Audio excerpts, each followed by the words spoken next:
Yeah. I feel like I can rule the world. I know I could be what I want to. I put my all in it like no days off. On the road, let's travel, never looking back. Okay, we're here. I got Sam and Andrew Wilkinson is here. We are doing a end of the year super mega podcast, breaking it down. We did preparation for this one. So if you notice a difference, if you're thinking to yourself, this podcast is better than the usual podcast, that's because we really tried for this one. And so we have a bunch of kind of like end of the year, I don't know, questions, awards, and we're each just going to give our hot take on each of them. So this is going to be the big 2020 pod. So, are you guys the type where like right now, anytime I talk to somebody about 2020, they're like, oh man, that 2020 fucking sucked. That's just like the default thing that everybody says. Do you say that? Or like, it kind of sounds bad to not say that because obviously people are dying everywhere and stuff. It's, you know, you don't want to be like, oh, 2020 has been awesome. But how do you guys talk about 2020? I think 2020 has been great. I mean, I don't think it's been bad. It's just, there's just been change. So I think it's been awesome. I've enjoyed it. I feel like it makes it easy to be grateful, right? Because you see all these people who have it so hard right now, or their families have been deeply affected. And I feel like living in Canada, where I am, we've been super lucky. It's been like New Zealand here. There's been very few cases. My wife and I were watching a movie last night. It depicted World War II. And we're like, okay, like, we have it. So we hang out in our jambies in the house and watch Netflix. Like, oh wow, this is brutal. Right. So I feel like I'm just grateful. Right. It's like I have to be quarantined, you know, in my house with the internet while being healthy and like, you know, pushing buttons and getting groceries delivered to me. This can't be that bad. All right. So we should get started. We break it down into 3 sections. We have awards. We have kind of like predictions / investments. And then we have ideas. I guess we have one more. We also have like personal, like life. And so we're going to go through all 4 of these. And I don't know how long it's going to take. So we should get started and we should go for it. So without further ado, and by the way, these are called the Millies. If you're listening to this, you don't have the video. Abreu made me a special background. It looks like the Oscars.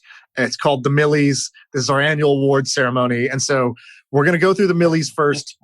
The first Millie is for the Billy of the Year, right? We do the Billy of the Week, which is the billionaire of the week that we like to feature somebody who's built a huge fortune doing something interesting. And so Billy of the Year goes to, and each one of us is going to give our answer. So let's start with Sam. Sam, who is your Billy of the Year? Billy of the Year, 2020. Got to go to Chuck Feeney. Chuck Feeney got popular because he made something like 10 or 20 billion through duty-free shoppers. This year, we talked about him in February, a year ago. Officially has given away his entire fortune other than $1 million and a San Francisco apartment. And so he's the Billy of the Year because of the giveaway or because he gave it all away. I like guys who can make it, and then I love the idea of giving it all away. And he did it all in one lifetime. I like it. Andrew, who did you have as your Billy of the Year? Mine was Mark Leonard. Do you guys know who Mark Leonard is? Canadian Constellation Software? Yeah, exactly. So he's super interesting. This is a guy who's just gotten onto my radar over the last year. He's worth $1.9 billion. He founded Constellation Software, which is like the OG SaaS acquirer. So like over the last 5 years, I think every single person in the world has realized software businesses are good businesses. Everyone's trying to buy them, paying crazy prices. This guy's been doing it since 1995 from up here in Canada. He's been focusing on super boring verticals with low competition and high switching costs. So all the businesses are like software businesses for like car rental companies or government, hotels, mining, just very niche, odd businesses. And they basically go out, golf course management, like you name it. And they have high switching costs. So they're businesses that don't have competition from VCs. Nobody ever changes. They have really lucrative service contracts. And so he's just been compounding this business for like 25 or something years. And what's so interesting about this guy is that he's like completely anonymous. So if you Google him, there's one photo of him in which he has a huge Gandalf beard. So you can't even see his face. And other than that, there's no public images I've been able to find. He's totally private. He doesn't do interviews. There was an interview like 2 months ago and all the value investing nerds freaked out because it came out. And within a week, it was pulled. So this guy's just like super private. And I just think that's really cool that he's worth $2 billion and walks around with nobody knowing. Super cool. I would have proposed one more, And Andrew's Canadian, so I'd bring this guy up. Jim Pattison. You know Jim Pattison? Yeah, I know his number 2 guy. They're amazing. I've just discovered him this year. We talked about him. I like that guy. He's, what do they call him? Like the Warren Buffett of Canada. He's kind of like that. The best story about Jimmy Pattison is they own a sign business up in Canada. Pattison, I think it's called Pattison Signs or something like that. Like every bus stop, every ad you see up here has their logo on it.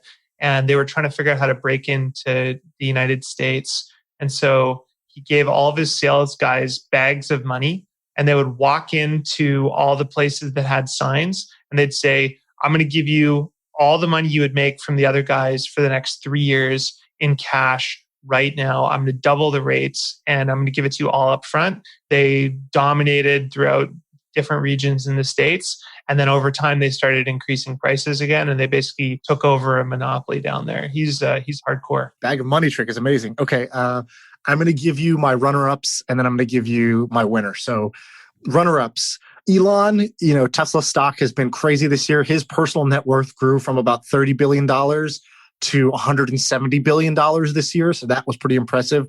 I bet that you're now going to say Chamath. No. So no, Chamath is not on this list, although he could be. Elon shut everybody up who was kind of the short sellers of his stock, at least temporarily. He came through on his word that this was going to be the short burn of the century, and Tesla stock did that. My second runner-up was Mackenzie Scott, who basically, divorced Jeff Bezos, took half the fortune and gave it all away. She's been giving away $1 billion a month in 2020. So she gave away $12 billion this year. Hit the ground running. So I thought that was good. My last runner-up was Michael Saylor, who placed this humongous bet with his company on Bitcoin. He bought $500 million worth of Bitcoin, and then, just off the balance sheet, and then took a loan out, basically like issued a bond, took the bond money and bought more Bitcoin. And he's made $500 million of profit this year on his Bitcoin bet. So I thought that was pretty epic. But my winner is Eric Yuan, the CEO of Zoom, the founder of Zoom, which not only did Zoom perform like crazy and he made tons of money, he's got about a $18 billion personal fortune out of Zoom, but I feel like Zoom held the world together during 2020. So I think that the thing he made that was like 10 years in the making, Zoom kept schools afloat, kept families like connected. Zoom was like the connective glue, I think, for the world during 2020. So that's why. And everyone I've talked to says that guy's a good guy. And I believe he posted in trends like, somebody said something like, Zoom has this glitch or bug or whatever. And then fucking Eric Yuan swoops into the trends group. It's like, hey, I'd love to help you out. Can you email me? My email's, eric@zoom.com. Just tell me what the issue is. I'd love to take care of it. And he's done that. I've seen him do that, like customer service bombing 10 times on the internet. So it wasn't just a one-off. You guys have talked about a lot is Dan Gilbert. So Dan, I think in 2019, his net worth was 6 or 7 billion, at least based on Forbes. He took Rocket Mortgage public, or Quicken Loans, and now it's 47 billion. His net worth jumped by $36 billion in one day. Oh, wow. That was kind of a big win. Okay, so that is our Billy of the Year. The next award, the next Millie goes to the breakout company of 2020. So what company came in, made a splash, and really just broke out, hit escape velocity for you this year? We'll start with Andrew. I said Shopify. I mean, I think boring. This is super obvious, super boring. I know. I was like, it was slapping me in the face. But Shopify went from, e-commerce was what, 14% of all global sales. Now it's 25% or something. I just think they're the obvious winner of the last year in the pandemic. I'll go with Hopin. You all know Hopin? Yeah, Hopin, the digital events platform. Like only 11 months old, I think, launched in 2020, raised a lot of money. They're going to either be huge or they're going to go out of business in the next 3 or 4 years, but still break out nonetheless. We had the guy, I forget his name, the founder on the podcast. He hired like 250 people in 6 months. He seems competent and people seem to like working there. So I think that's the breakout company of 20. Hopin, interesting choice. I went with Moderna. So Moderna is the company that obviously fucking saved the day with the vaccine. But what's interesting is if you go back to Moderna, so Moderna had this technique where they were doing mRNA vaccines or mRNA-based vaccinations. And so this was kind of a new technology. It was not something that was very popular. It's not the sort of standard way to do vaccinations, to develop vaccines. They go public in 2018 for $18.60 a share. Fast forward to 2020, 2 years later, the stock price is at $18.89 a share. So they've, it's gone up like 30 cents in 2 years. And then as soon as the shelter in place gets announced, as soon as COVID is popularized kind of January, February, March timeframe, these guys hop in and they put the company all in to developing the vaccine for coronavirus. And they did it. The stock price is now like, I don't know, $130, $140, $150 a share. So it's gone up more than 10x this year alone. And they developed the vaccine in kind of record time alongside Pfizer. So I thought that was the breakout company and maybe a breakout technique for developing vaccinations, because Pfizer also did the same mRNA technique that Moderna had popularized at the time. In that same vein, do you remember who we had on? I mean, this is a huge question, but do you remember who we had on in February that's now like got quite large? Was the woman who started Everlywell. Do you guys know Everlywell? Yeah, I remember. So she made Julia Cheek. So at first, what did Everlywell make? Like some like food sensitivity blood testing thing? At home allergy testing for food. And we had her on, I think, in February. So COVID was a thing, but not like the thing. They pivoted, have since raised, I think, $200 million since we spoke to her. And it's a multi-billion-dollar company. But that was odd timing that we had her on in February. I remember you even asked her, you're like, are you guys going to like do something with COVID? And she was like, well, this might have been off the record at the end. And she was like, yeah, we're going to do something. And I remember thinking to myself, like, you do food allergy testing. What the hell? Like, what are you talking about? You're not going to be able to do this. And boy, was I wrong about that one. Yeah, so she had a good year. Probably the best year of any guest. Whose pick do we like the best there? So we had Shopify, we had Hopin, we had Moderna. Where do you guys land with that one? I don't understand how Moderna or Shopify can be considered an award winner on our They're podcast. Super obvious. They suck. I was pissed at myself for answering that, honestly. I just couldn't come up with anything. I want to think about who's benefiting what's the second order consequence, right? Like I've heard that like weird businesses like flag stores are doing really well. I would think about something like that. What's the second and third order businesses that are benefiting? Like furniture stores, Sam, you mentioned in the last pod. Furniture stores. There's got to be someone who's winning like crazy. Yeah, I mean, obviously, like Rogue Fitness. Do you know Rogue Fitness? They make really like they're considered like the best weightlifting equipment, and it's like the official weight equipment of CrossFit gyms, and they also do it at home. It's complete for home gyms, completely bootstrapped, based out of Ohio. And when COVID hit, the guy was like, "We're now hiring 2,000 more blue collar workers out of our factory in Ohio." Entirely bootstrapped company, probably does $500 million in sales a year. So I think they would have to be a breakout of the year. Rogue Fitness. That kind of takes us to the next Millie Award, which is under the radar company of 2020. And that's where I was thinking, like, who just had a big benefit, but it's not shown up yet, right? Well, what's Shopify, yours? The price of the stock has gone up like crazy. It's shown up. Moderna, same thing. They made the vaccine. Okay, everybody heard their name. Who has on the low been growing and benefiting during this time? Well, we haven't heard the news yet. So who did you guys have for your under the radar company 2020? Sam, your turn. Calendly.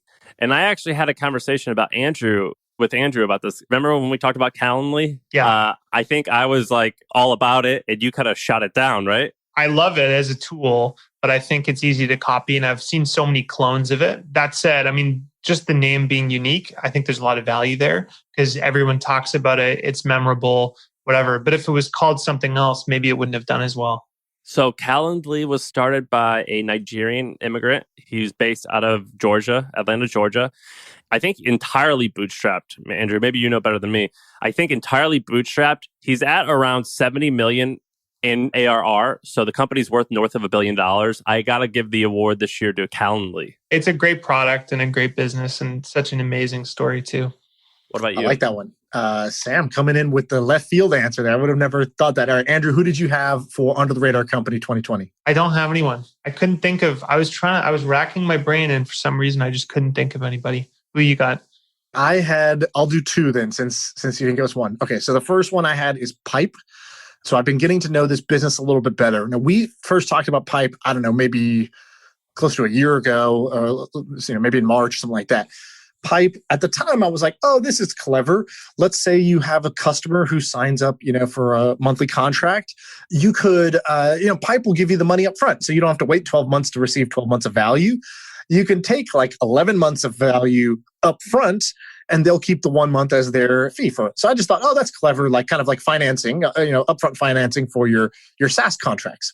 And I kind of wrote it off, and that's all I thought it was. Turns out it's much, much more than that. So they did that. But what ended up happening is you get all these SaaS companies who join the platform because they want cash up front.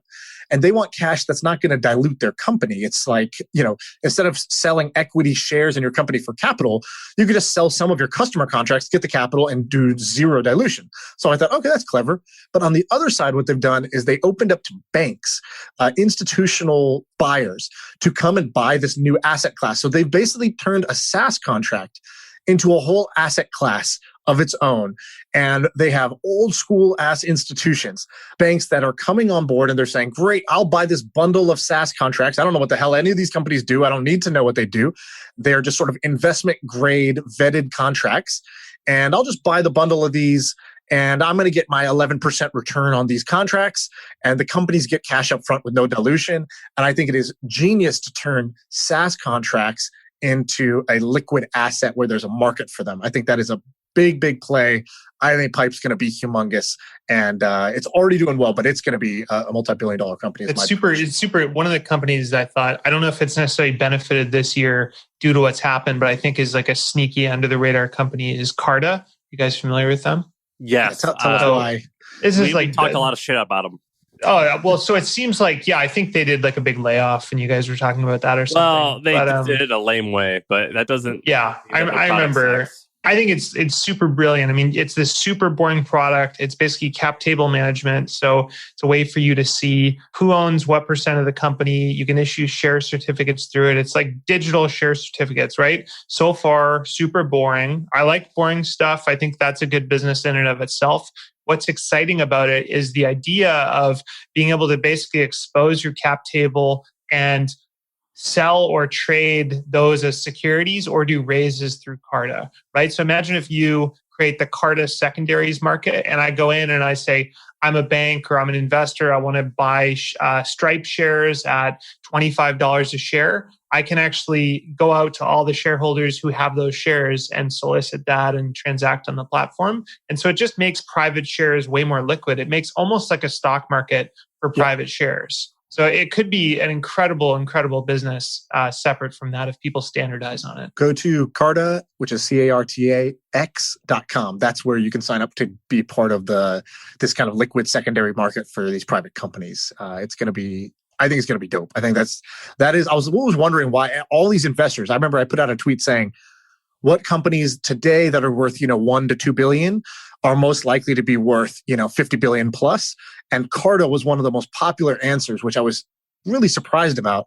And I think this is why. I think this because it's more than just cap table management. It becomes a network or a marketplace for private company stock, which would be. Well, there's an opportunity. Like we've done this a little bit with Buffer and other companies that we're excited about. But if you go out there, the price is whatever people are willing to sell. There's not a liquid market and there's not bids. So you can just go out there and say, "Hey, I'll value Stripe at $40 billion.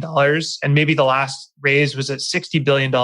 But you can just say that, I'll buy at 40. And then if any employees want liquidity and you're the only person willing to offer liquidity, you might be able to get Stripe shares for way less than they're worth. So we've done that a few times. It's a great way to do it, but it's just incredibly inefficient. So Carta would make it much more efficient, better priced, et cetera. Sam, if you had brought Rogue Fitness to the table, I feel like that would have been the winner of this category. I should have brought that to the table. We're going to go with Andrew's, which is Carta. Even though he said he didn't have an answer, he actually did. Carta's amazing, and that's a good answer.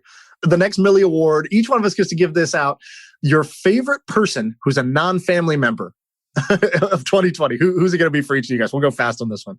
I'll say Jack Smith for a friend is a person, and then a person who's no longer alive, but Felix Dennis, someone I refer to all the time. I love Felix Dennis. He's amazing. That was one of the most impactful books I've read in the last decade. Me too. Yeah, amazing. There's this incredibly douchily titled but incredible book called How to Get Rich by Felix Dennis, and everyone should read it.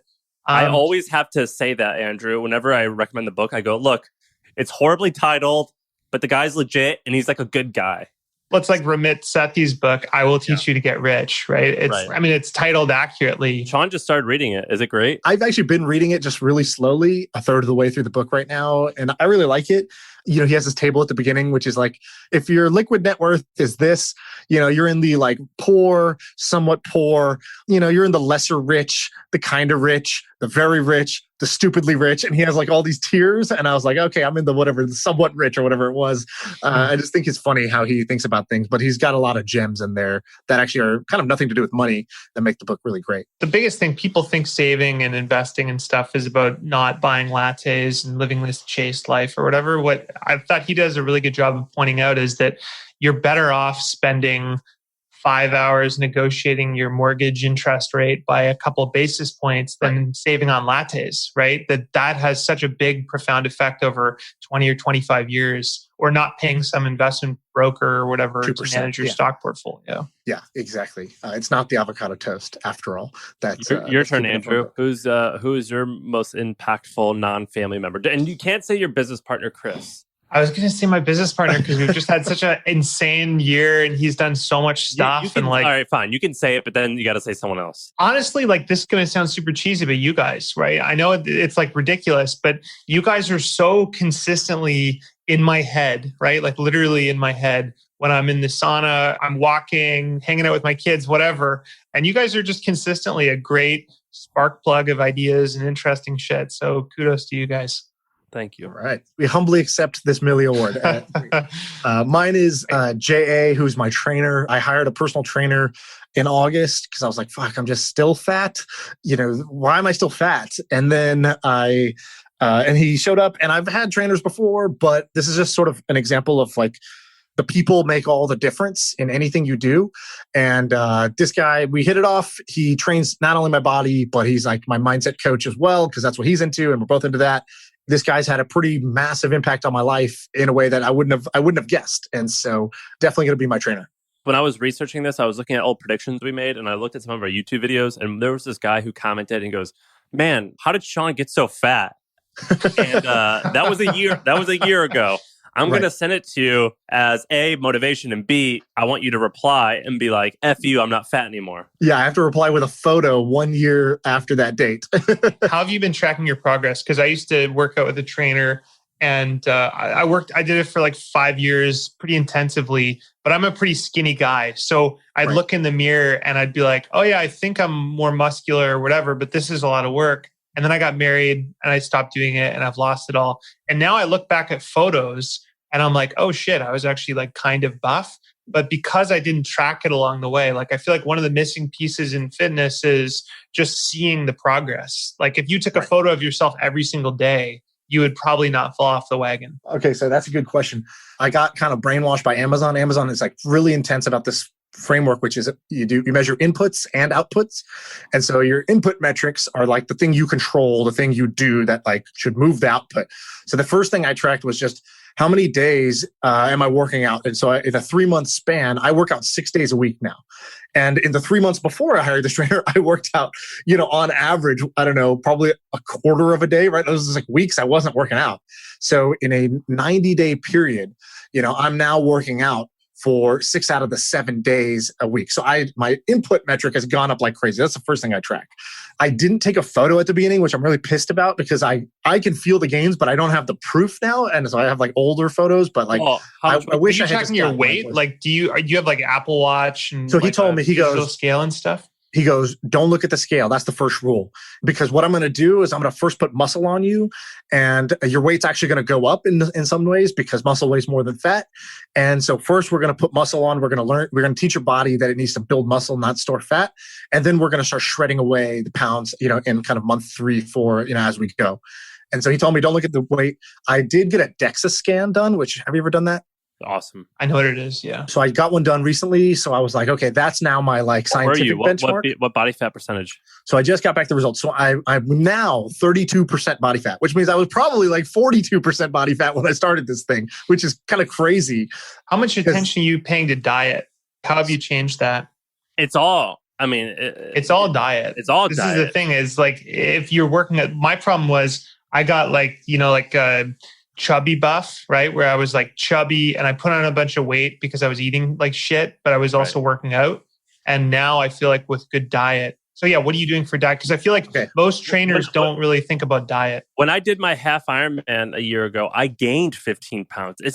I was like, oh well, if the oven burns hot enough, you can put anything in there, and it just is not the case. You can out eat any workout. Yes, for sure. So same thing, chubby buff. That makes sense. That's what's happening right now, which is like I'm getting a lot stronger, but the midsection still has like tons of belly fat. What we agreed to, because I told him, I was like, look, I'm not trying to like, shred down for, in 3 months and then kind of like yo-yo over the next 5 years and be like, oh, I'm on my diet. I'm off my diet. I want to fundamentally solve the problem, right? What is the root cause? The root cause is that my lifestyle does not net a fit body. I was like, my lifestyle before was not working out and eating like shit. So I was like, I need to replace it with workouts I do because they're fun. I want to do them. And secondly, food that I like to eat that just happens to be healthy. And so we took it one meal at a time. So he's like, all right, first we're going to conquer breakfast. We're going to make your breakfast a healthy breakfast. And you can eat whatever you want the rest of the day.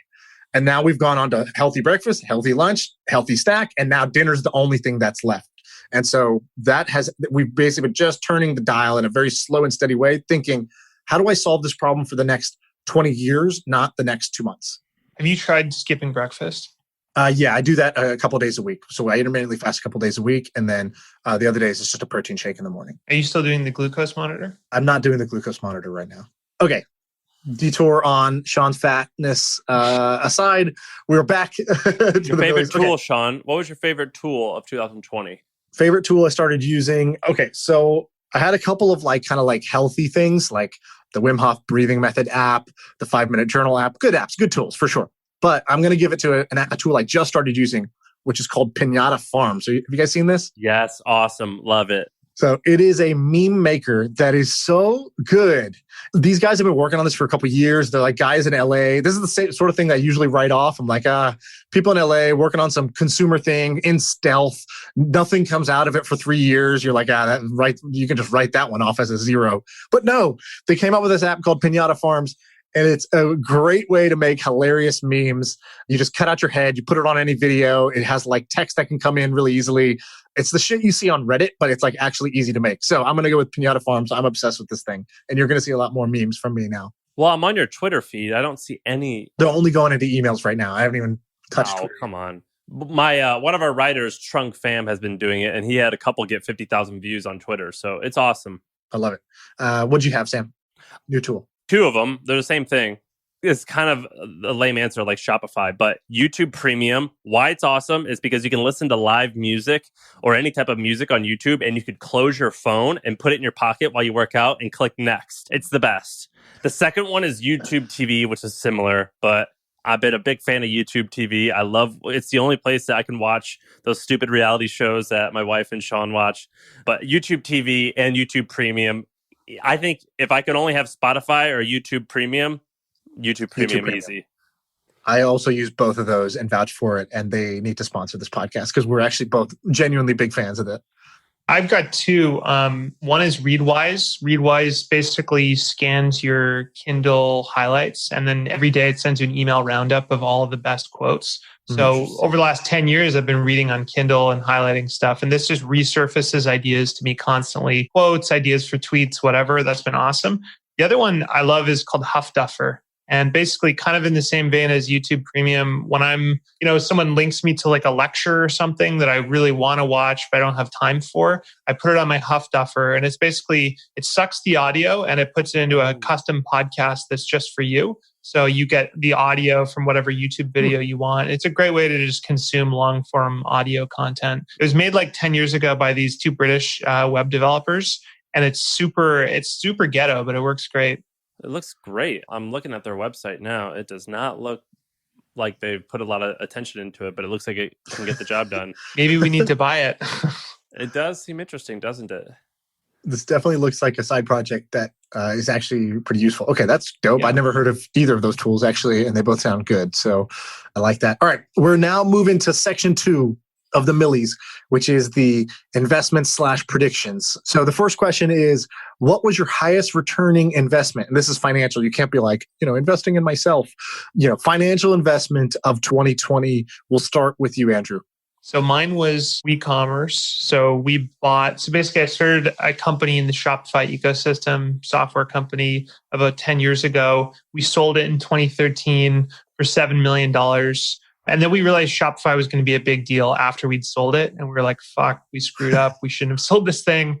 And so in 2019, we ended up buying it back for 26 million or so. And then about 2 years later, just a couple of weeks ago, we took it public. And at one point, it hit over $1 billion valuation. Right now, it's at like 600 and something million market cap. And so I had about $10 million into that business in cash, and it turned into 220 million. So that was not bad. Yeah, no shit, not bad. I think that's You the fucking slow clap. That's amazing. Yeah, I think that one's going to be hard to beat. Mine's Airbnb stock. Went public this year. We had Airbnb stock. We had it when they laid off a bunch of people in March, and I think the valuation that we got more stock was 10 billion or whatever. Is that what it was in March? Anyway, I thought it was 30, but maybe I got that wrong. No, that's what it was pre-COVID, and then COVID hit, and then it was lower.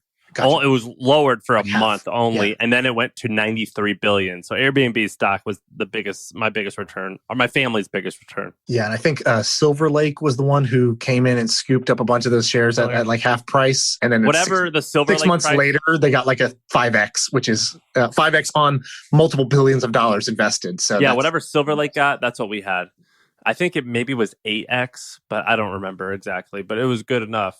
How about you? What about the pre-existing shares? Because she's been there for years, right? 4 years. Yeah. What valuation were those at? Maybe 18. I think 18. But made single-digit millions of dollars, so it was good for... It goes back to like everyone thinks they need to go into a venture-backed startup, but the odds are, your wife took no risk, essentially, got a great job. She enjoyed the entire time, got paid a ton of money. And then, not most people who go to work at startups don't make any money on their options, but certainly this is an example of something. Yeah, like number 2,000 employee, no risk at all. So Airbnb stock. And also, like, it was easy to predict a few weeks before the IPO when you saw DoorDash, but who would have thought that Airbnb was going to IPO at $100 billion? Right, during the pandemic when travel was shut down. Yeah, like no one thought that. So I got lucky that my three biggest positions were basically Amazon, Bitcoin, and Zoom, which all did really, really well this year for various reasons. So Amazon, I think, is up 67% since we got acquired. The strike price we got acquired at was $18.50 a share, and now it's at like $3,200 a share. So whatever I thought we were getting bought for, we actually got bought for kind of like a 167% premium. In fact, the cash we took up front, I now wish I just wasn't cash. I wish it was just stock also, because that just would have been more.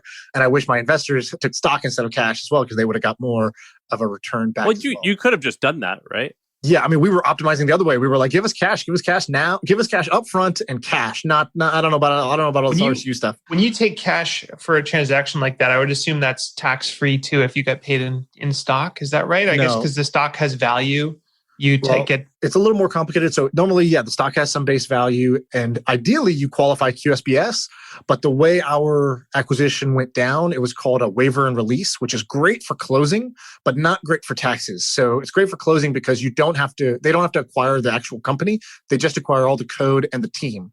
So was that a stock deal or an asset deal? It's neither. It's neither an asset deal nor a stock deal. It is called a waiver and release. It's a third type of thing. It's the fastest way you can sell. And Facebook, I don't know if they're the ones who popularized it, but they definitely do it more than most tech companies, because it is so efficient and it skips a bunch of legal stuff. But because of that, it just gets taxed as ordinary income. They just say shut down your company, and then separately we're going to agree to shut down employment. Right. You sign a waiver. The investors sign a waiver that says we will not sue you for hiring up our whole team. We will license the IP to you forever, and every individual employee gets a package. And that's how that acquisition goes down. It's pretty cool, but the tax sucks on it. So it paid almost 50% tax on every dollar I made, including the stock, because that's how RSUs get taxed as well. So Bitcoin is up basically 4x in 2020. And about a month ago... Yeah, when did you start your pump and dump scheme, Sean? No dump, baby. Pump and hold. But pump and hold and continue to pump publicly, annoyingly. So basically, I had originally bought into Bitcoin about $400 per Bitcoin, but I was buying small amounts back then because it just, who the fuck knew about Bitcoin? And then recently, I went down a YouTube rabbit hole one night and I was like, look, I believe. Why am I not investing to the level of my conviction? And so I started buying $25,000 a day, which was the max on Coinbase, and then $50,000 a day on Robinhood, which is the max I could do there, every single day until I accumulated a position that was 25% of my total net worth was moved into Bitcoin. And I was doing that at $18,000 a coin, which was almost the all-time high. And now it's at $27,000. So I'm glad I didn't dollar cost average in. I'm glad I didn't pussyfoot in. That has been good for me so far. How would you feel if it went to $10,000 right now? Would you still be saying, you know what, this is the right decision? Yes, I know it's going to go up. Well, yeah, exactly. Like I'm betting on a sort of like 5 to 7 year horizon. I just thought the time was right now because of a bunch of signals where a bunch of institutional capital is coming into the space. There's a whole bunch of different signals about that and evidence of that, like Paul Tudor Jones, these old money guys who are known in the traditional financial world are using Bitcoin as a hedge, like a sort of a small part of their portfolio they're putting into Bitcoin, but a small 2% of Paul Tudor Jones is a large amount. When you think about your skill set, it's probably analyzing businesses, right? And I think you understand businesses really well. You understand the future cash flows, which is how businesses are valued. And when you think about Bitcoin, it's akin to you making a call like George Soros in the 90s and saying, the pound sterling is going to get devalued because of the Eurozone shifting to X and Y and Z. At the end of the day, this is like a currency or a commodity. Right. And I do kind of go like, is that your superpower? So you are putting it in such an elegant way. I would put it, he finds interesting stuff and is reckless. I would say the one thing I do understand is actually I can analyze businesses okay. That's your skill set actually, is like, what is the durability of this cash flow stream, or what is the value today of this? How would I, what are the 1 or 2 growth levers I could apply? I'm okay at that, but that's not my... If I said to you, there's 2 stocks, one's GoPro, the other is Apple. Which of these businesses is more likely to be around in 20 years and keep making more money? You're going to know, okay, it's Apple, right? GoPro is probably dead in 5 years. So the thing I'm actually good at is understanding network effect businesses. It's all I worked on in the Idea Lab was messaging apps, social networks, how these get valuable, what signals do you look for? And so actually the analysis of Bitcoin is not as a company, it is as a network effect. Money is one of the largest, most powerful network effect projects that there is.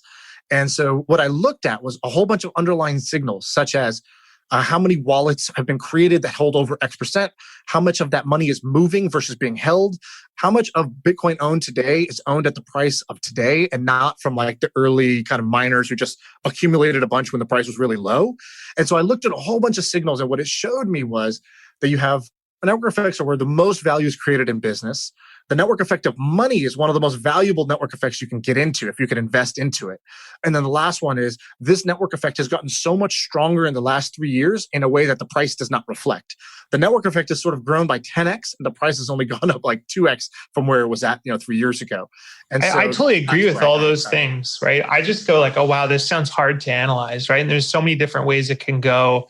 And at the end of the day, there's no intrinsic value. Everything is only worth something because everyone agrees it's worth something, for sure. But there's no product that Bitcoin creates that I can buy. There's no profit. There's no multiple where you can kind of value Bitcoin. To me, it's at the end of the day, it's all speculative, and it's all about what the wisdom of the crowd is and what everyone dictates. And so to me, I just go, wow, that's fascinating. And I'm kind of bullish on Bitcoin, I guess. But to me, it's no different than you getting excited about buying euros because you believe that they'll be the strongest currency in the world over the next 20 years. I would probably say to you, well, wow, that's crazy. Are you really an expert currency trader? And hey, if you look back at the richest people in the world, very few of them are macro traders or currency traders. Most of them are people who bought real estate or bought private businesses, things that you can value based on cash flows. That's kind of my pushback on it. I think with so many people playing commodity trader and currency trader, I think that's potentially a recipe for disaster. You can afford to. You could lose 25%. You'll be fine forever. I'm worried about the waitresses and the cab drivers who are doing the same thing. I agree. I would not advise other people to necessarily follow what I do. I'm okay. I came to terms with, hey, I'm okay with losing the full amount that I invested. I believe this has asymmetric upside. So I believe the most I'm going to lose here is 1x. I believe I'm more likely going to make 10x plus. And, I'm not doing this off someone else's tip. I'm doing this because everything I've learned about businesses, the businesses that I'm into, which are marketplaces and network effect businesses, tells me that this is an extremely strong network effect. that gets in the value of those is created before the cash flows come in a traditional business. And this, there's never going to be a cash flow. It's not about it being a business, but I see the network getting stronger and stronger. And I know that when these networks get stronger, it goes exponential. And so that was just my rationale for it. It looks to me like Facebook early on, but it's instead of being a network about people, it's a network about money. The Bitcoin bros are going to roast us on Twitter. I'll just instantly say my next one. My best bet for 2021 is Bitcoin. Okay, what about for you guys? What is your prediction, best bet for 2021? If you were investing your money, for 2021, where would you put it?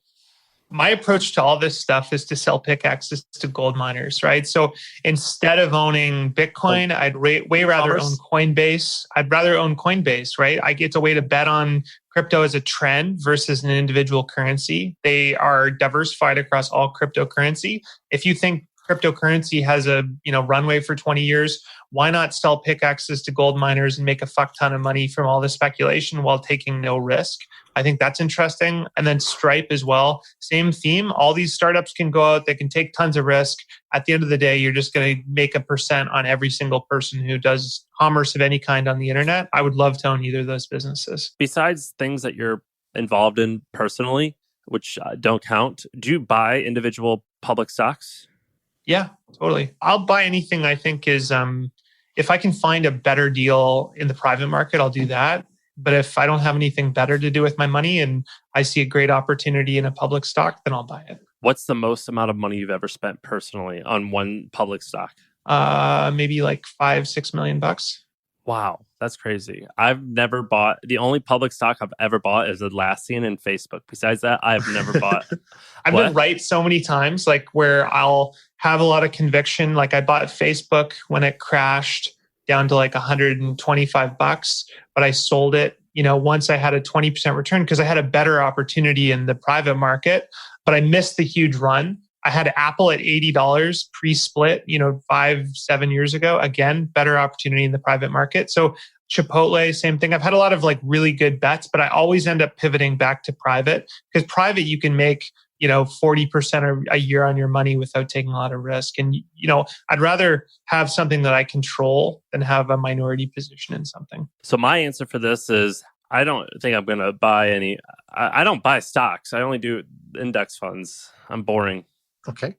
Andrew, you were talking about kind of one of our next questions, which is, what did you lose money on? What predictions or calls did you get wrong, either in 2020 or you can go a little bit further back if you have a better one? Yeah, I got a good one. So February 25th or so, Chris and I were having a meeting and we started panicking about COVID. We've been watching it for a month. We felt that it was going to be, everyone's underestimating the risk and that it's going to be a really big deal and it could have a lot of effect on our business. We own a lot of services businesses. We felt that, the first thing people do when they start panicking is they start canceling service contracts and big, R&D stuff and that kind of stuff. So what we ended up doing is we said, okay, well, how can we insulate ourselves? Let's make a bet. Let's buy a whole bunch of put options on the S&P 500, betting that the market's going to cool off. And if it does, we'll do really well. So we bought $500,000 worth of puts on the S&P. And in 2 weeks... Where were they dated though? Well, they were dated in May or June or something like that. So far out. And I think the market dropped by about 30% in 2 weeks. And we made $5 million. So that was crazy. We saw 500K turn into $5 million. And we said, okay, this is an amazing return. Let's just cool it. We sold the position. And then for 2 days, we kept reading the news. The news was so bad. And we said, we've made a big mistake. We bought this as an insurance policy. We don't have our insurance policy anymore. We should double down if we really believe this is going to get worse. So we bought $2 million worth. And then Chris and I looked at each other like two gambling addicts. And we said, let's double down. We have high conviction, just like Sean on Bitcoin. And we doubled down and we lost every single dollar of it as the market rebounded. Now, there's two ways to look at that. One is we gave in to like the gambler's fallacy and doubled down and stuff. The other is, hey, insurance doesn't always hit. Insurance doesn't hit. And when the bad thing doesn't happen, you don't get your payout. Well, the bad thing didn't happen and our businesses were okay. So that's how I sleep at night. Oh, you still made that was very $3 million. One. No. We put it all in. We ended up doubling everything back down into the bet because we wanted the insurance policy. And you usually go a little over too. You're like, all right, we put it all in and let's actually go a little further here so we're not break even. Yeah, we even lost our original investment. So yeah, that was my worst call of the year. So this question is, what did you lose money on and what predictions calls you got wrong? I'm going to tell you a call I got wrong that involves you, Andrew. And I didn't lose any money. I didn't have any money at play. But Supercast, I would have predicted that 2020 was the year that Supercast took over the world. What happened? It has not taken over the world. It's not done bad, and there's still plenty of time to win. I could have swore that Supercast was going to take over the world this year. Well, I mean, Supercast is quietly doing well. It's growing MRR, and we're actually really happy with where it's at. But I'm incredibly frustrated talking to people with large podcasts. I mean, you guys included. I'm like, why the hell don't you guys have an AMA extra episode once a month or whatever and charge all your audience for it? There's all these other people like me who would love to hear you guys pick apart their business idea or ask questions. I think a lot of people just don't really get it because there's no example. I want to convince like Tim Ferriss or someone huge to do this and then share it. And the problem is that the people who are on Supercast who are making a lot of money, they don't really want to talk about it. They don't want to talk about it. There's people on there making hundreds of thousands of dollars a month.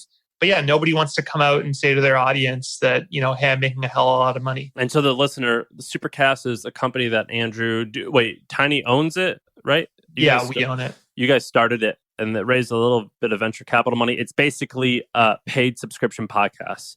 I like it. I think it's cool. We've used it a little bit, but definitely not as much as we should have. But I could have swore, and I actually still would bet on that, but I got it wrong in that I thought this year it was going to take off.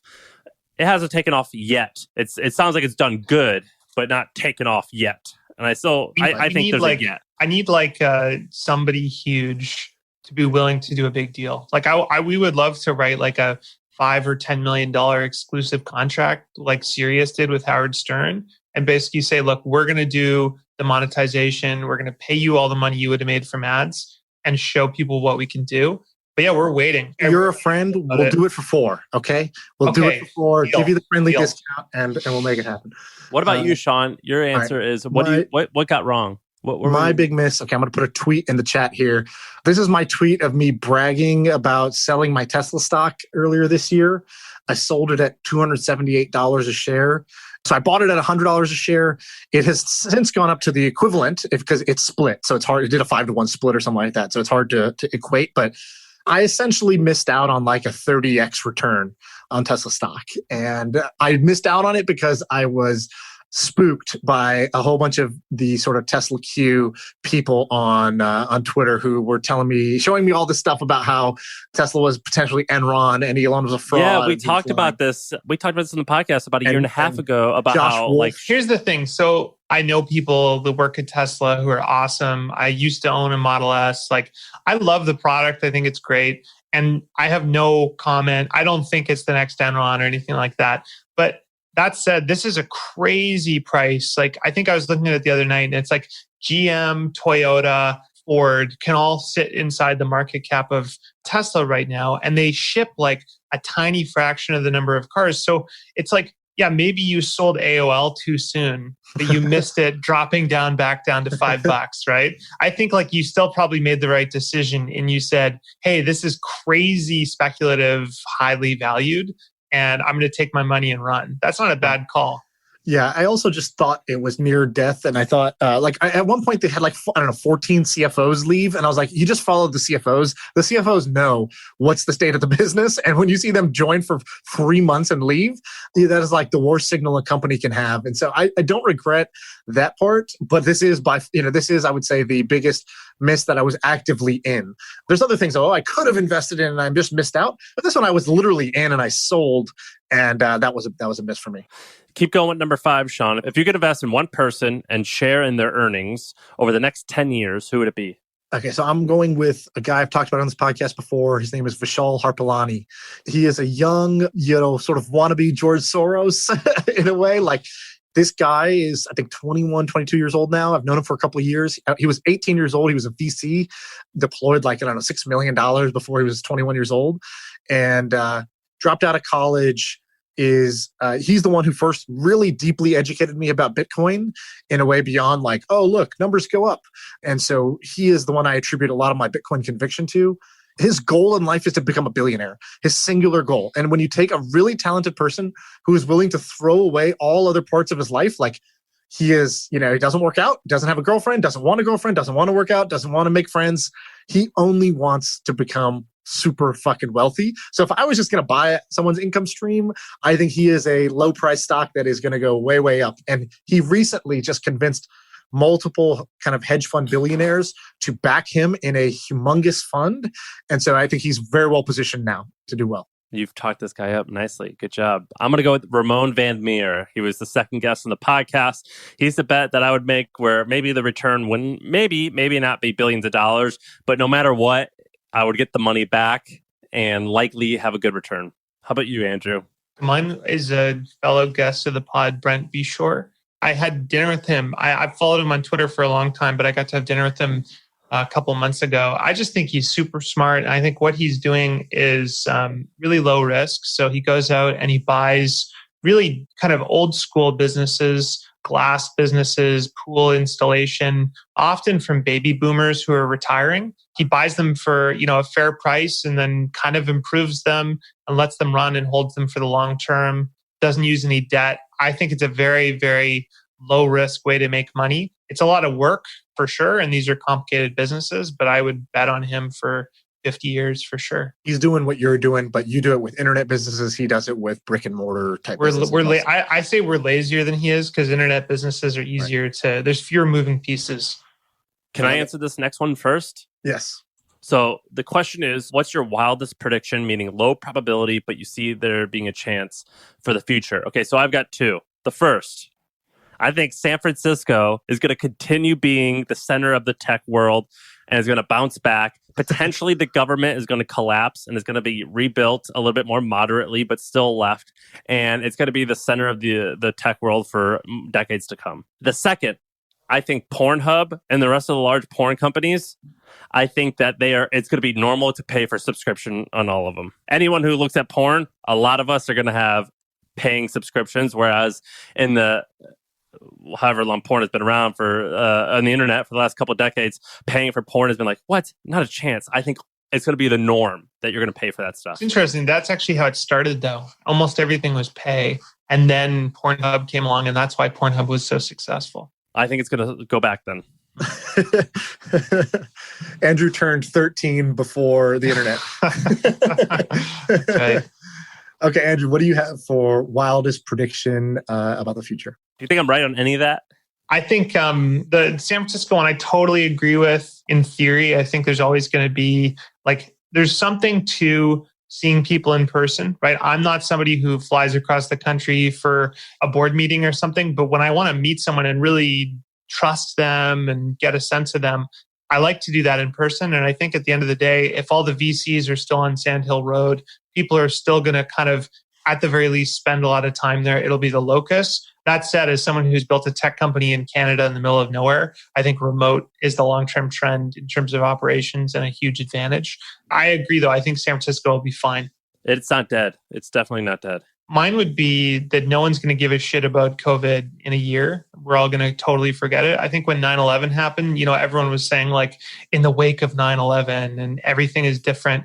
Within a year, people were back on planes. Yeah, there's a few different security measures, but life didn't change. No one lives in bunkers. ISIS isn't in the street in the United States. I think it's going to bounce back much faster than people think, and everyone's going to completely forget about it, and it's going to be a blip. Yeah, that was my exact one, which is a lot of people think this is the world will never return. And sure, some things are different. I think people will travel less for business because they're like, you know what? Zoom is now not seen as a total, redheaded stepchild type of thing. It's considered normal. But I would say by and large, the only thing that I remember changing from 9/11 was TSA at airports. And that's because it was kind of regulated in. It's not because society decided, hey, we are all going to do something differently. I think you can already see this, dude. If you go to certain states, people are partying like crazy. People are, casinos are full, bars are full. People really just don't give a shit. And the pandemic's still going. So I think a lot of people in Silicon Valley keep talking about how it's all going to change. And I don't think that that's true. Which big company's going to be acquired and which company's going private? Sonos will be acquired by Amazon. Sounds almost like insider info. That's such a boring. It's like such a non-event. You guys, Sonos is awesome. It's not awesome though once people make in-ceiling speakers that integrate with AirPlay and all these and Google and stuff. Sonos is going to become irrelevant very quickly, in my opinion. I think they're great because they've got like the receiver already in there. The setup process is so shitty. Exactly. This is why Amazon should own them. Yeah. Let's go to the next section. Ideas. What was your favorite idea from the podcast this year? So this one's from the podcast specifically, something you remember that comes to mind. We'll start with Sam. Andrew maybe doesn't remember this, but Sean reminded me a few days ago. Do you guys remember, you know how Mr. B launched a Clout Kitchen? We talked about that in February. Stu did. He totally nailed that. He predicted that, and he was totally right. That was one of the best ones. I also look back at our notes in February. We were talking about creating a variety of different card and collectible sites. And we talked about someone should buy heritage auctions and make it a little bit better. Well, someone ended up buying, what did they buy, Sean? PSA, Nat Turner. We nailed those two, and I think those were great ideas. By the way, I nominate that Nat Turner purchase of PSA as one of the under-the-radar moves of 2020. I think that was a absolutely brilliant move by the right person and has a lot of potential from there. Andrew, what did you have? Favorite idea from the pod this year? The one that I remember was always on AirPods. So this idea of being able to like kind of passively chat with your friends or whatever. It's interesting to me that nobody's nailed this that I'm aware of. I think Apple's best position, they had that shitty walkie-talkie thing. But I don't know if you guys remember, but in like the 90s, at least in Canada, we had these phones called mics. And you could basically walkie-talkie all your buddies. We call them Nextel, I think. Yeah, but no one's duplicated that. And it was magical, right? The idea that I could like hop on with my business partner, my best friend, and just be like, yo, dude, what are you doing? And have it know it's going to go through to him. I think is super cool. Obviously, this is like Apple should totally do this, but I think that's an amazing idea. Right now, the limit of that is that only Apple can do it the way they implemented AirPods. So if they either change it or do it, that's the bottleneck for that one. Okay, I had one. Actually, Andrew, this is your idea that you gave on the podcast. And I think you are doing, which is the hyper-local newsletters. So creating a newsletter, I live in Lafayette, a city in California, and creating a newsletter for Lafayette, people living in Lafayette about Lafayette that just has kind of like one or two writers. And you're basically replacing the local newspaper through newsletters. I love this idea. I think I've asked you, can I invest in this idea? I think this is such a good idea that I would like... This is something I would go do if I wasn't super into what I was currently doing because I think this is brilliant. It's super cheap. It's going really, really well. We hired a CEO. We got a new, way more experienced editor. We've started rolling out and acquiring other publications. So we have the news, newsletter. And then we also have something called Tasting Victoria, which is all about food, which is like a big Instagram account, and then a few others. And then we've started monetizing it. So we finally have a salesperson and stuff. The big realization is, this has got to be a labor of love. It might break even. We might make a little bit of money, which I'm happy to do. But Sean, I mean, if you were pouring a lot of time into it, it's like a, maximum $1 million, $2 million a year kind of business. So you got to really be doing it for the... Or you're talking about all cities? For one city, you could probably get to that level.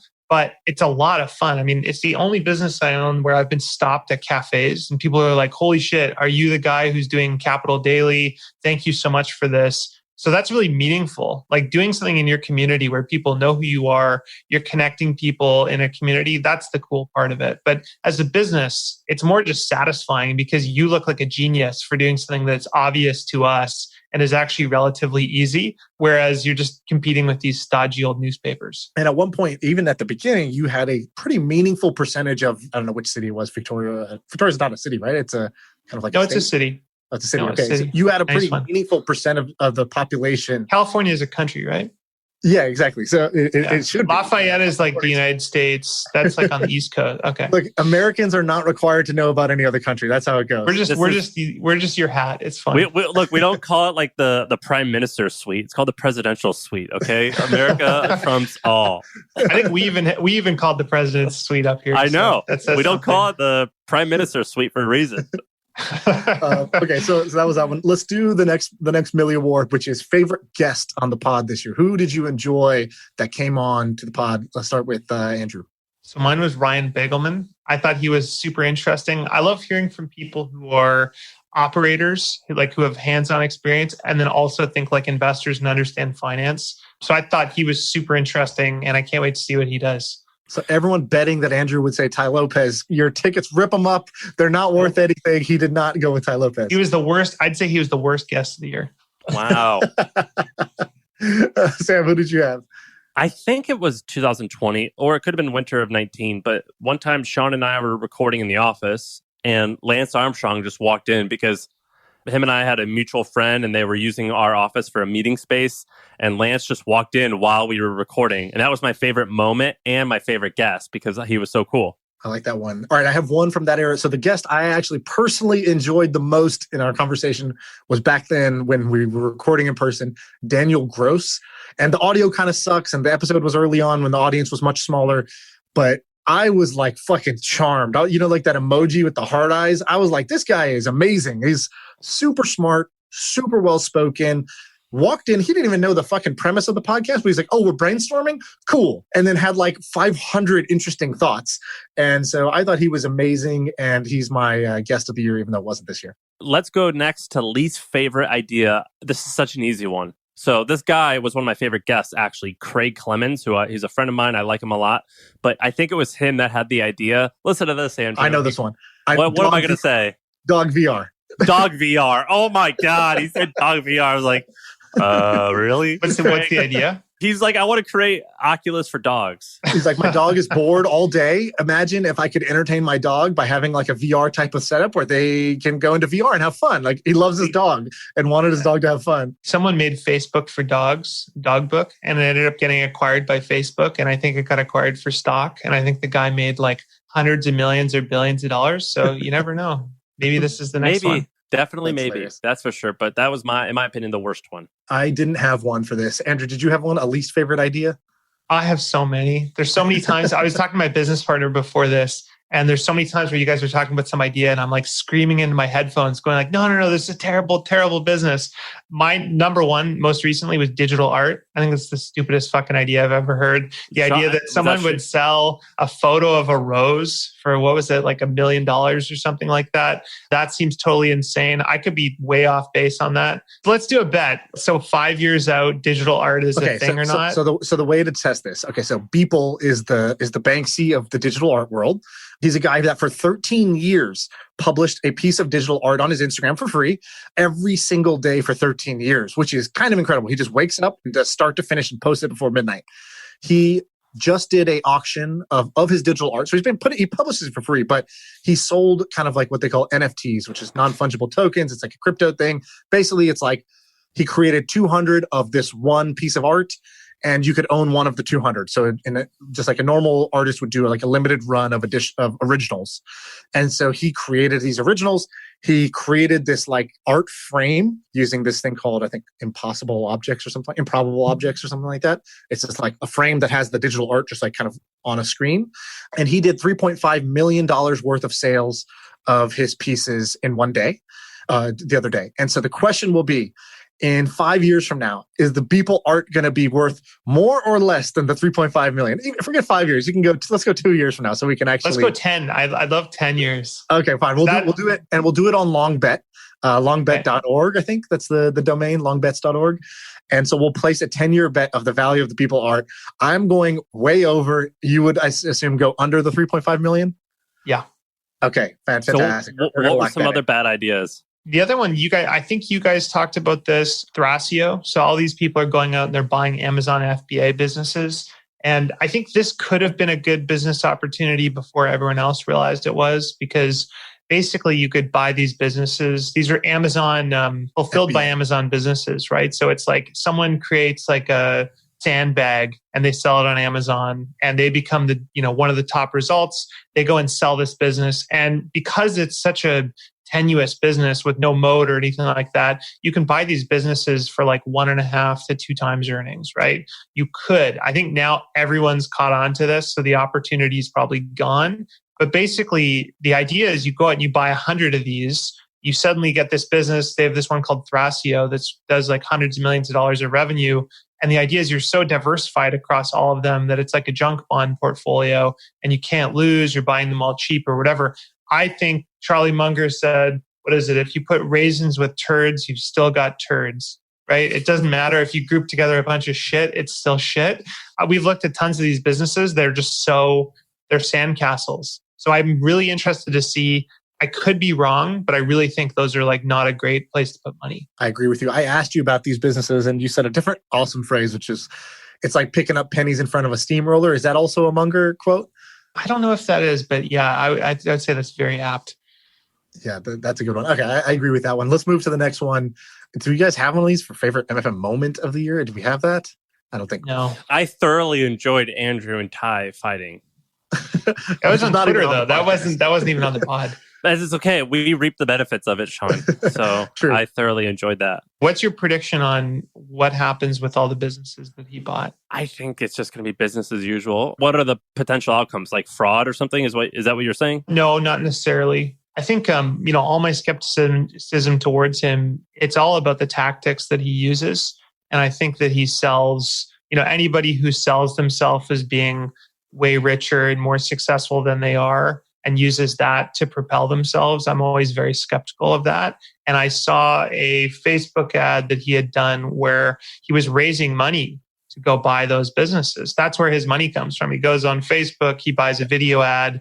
It shows him and his business partner getting out of a private jet. And then it says, hey, you should invest with us. And so he's basically doing a Kickstarter to go and buy these big brands. By the way, I went through the whole flow. So I saw the ad. I clicked the ad. I go through. I put in my frame. I wanted to see how do they do this end to end. Because by the way, you can't just raise money like that from the public. You can't just solicit that way. Maybe they have some technicality why they're able to do it. But basically, you get into like a webinar. In the webinar, some guy asked a question like, what's the valuation of this company you're going to buy? Like a very totally reasonable question. And then these guys got so aggressive. Ty and his business partner, what's his name? Alex or something. Alex Mayer or something. By the way, this is what tipped me off when he just kept calling him a doctor because he's got a PhD in something, and how that was like supposed to lend all this credibility. He's a NASA scientist. Yeah. Yeah. And so Classic. I was like, okay, this guy's like an internet entrepreneur who made a dating site. Like, let's be real. He didn't even sell it for all that money. He got kicked out when what's the site? Is it Zeus or one of those? Zeus, yeah. Yeah. He got kicked out way before it sold for $200 million. The other thing about Ty, and this is just going off legal documents that somebody shared on Twitter, but there's a great YouTube summary which I can link. But basically, someone sold what was it? They bought a business from somebody, and the guy sold it to them, and then they just never sent him the money, and then now he has to sue them to get the money back. Right? That's not exactly a good sign. That's fully fraud, as far as I'm concerned, in my opinion, allegedly. I don't know. There's a lot of red flags with those guys. We should stop because Sam's friends with them and really likes the guy. So here's the problem. Here's the problem with guys like Ty Lopez. They're so much fun to hang out with. They're so charming. They're so charming until you do business with them. Look, I'm friendly with everyone. He was very nice to us. I definitely think there's tons of red flags in the way they do their business. I think that the business idea they have is actually a phenomenal business idea to take established brands and sort of very cheaply acquire the e-commerce rights exclusively. It's a very high upside, low downside scenario. So I really love the idea. I think that the fundraising thing they're doing is a little weird, and a bunch of stuff he says is ridiculous. So, he's a ridiculous character that entertains me. All right, let's move on to this next question, which is best product or project you worked on this year personally. So we'll start with you, Sam. Trends. I did a marketing campaign that I stole from Sean, who he stole from others, someone, and it was wildly successful. That's the best thing I did this year. And that was the email you sent out, which you replied to, Andrew. I responded to. I was like, dude, you fucked up. Oh no, amazing. You fell for the whoopsie sale. Yeah, so we made close to 7 figures in recurring revenue from that one email. Wow, it's awesome.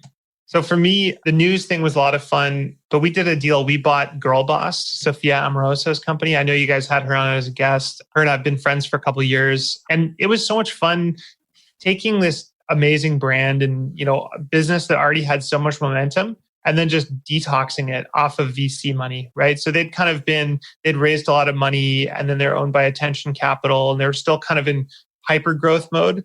And then when we bought it, we just said, hey, forget all that crazy stuff. Let's just do base hits and focus on the core of it. And so we're doing courses, newsletter, rebooting the podcast, just really, really simple stuff, sticking to the DNA before we go and we do all the more exciting projects.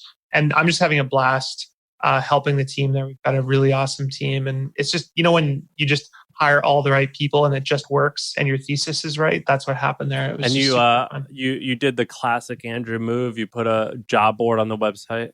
Yeah, totally. And it's amazing. Like people forget that. They always think of it like, when you walk out of a grocery store and there's like chocolate bars and stuff in line, it's just that one more thing that you can easily add on to add extra revenue. I think that job board, I think it did $5,000 last month. We did $10,000 the month before. And we just used jobboardfire.com, which is like $100 a month to spin it up. And it's one of those things where you're like, wow, that plus some Upwork contractor to help us, administer it. And we made an extra $5,000. Like, why not? Amazing. Who's the CEO? We're just recruiting right now. We've got a couple candidates. Awesome. My answer for this is the all access pass I did. It was the hardest project I did.